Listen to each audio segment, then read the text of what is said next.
धौलपुर सरस्वती विद्या मंदिर ठारे राष्ट्रीय स्वयंसेवक संघर शतवार्षिक पूर्ति उपलक्षे विजयादशमी उत्सव पालित। आज अपराह्न पाखापाखि 4टा समय राष्ट्रीय स्वयंसेवक संघ हरभंगा खंडर तिलेश्वर मंडल द्वारा धौलपुर सरस्वती शिशु विद्या मंदिर मंडप ठारे विजयादशमी उत्सव पालित हो जाइछि। प्रथमे संघ चालकंक द्वारा ध्वजपूजन करा जायतिला।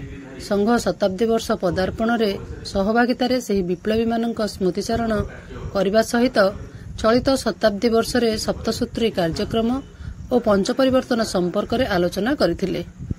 कार्यक्रम रे मुख्य अतिथि भाव में अवसरप्राप्त ब्लॉक शिक्षा अधिकारी श्री लवकिशोर प्रधान, हरभंगा ब्लॉक रो खंड संचालक श्री राजकिशोर अग्रवाला, खंडर बौद्धिक प्रमुख रमेश भाई और मंडल प्रमुख श्री बालकृष्ण पात्र जोग देइथिले। कार्यक्रम रे कार्यभार श्री राजकिशोर अग्रवाला और श्री बालकृष्ण पात्र तुलाई थिले।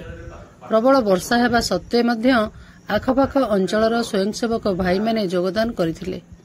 एही समारोह रे स्थानीय बुद्धिजीवी, बालक और विशिष्ट व्यक्ति जोग देइथिबार देखिबाकू मिलिथिला।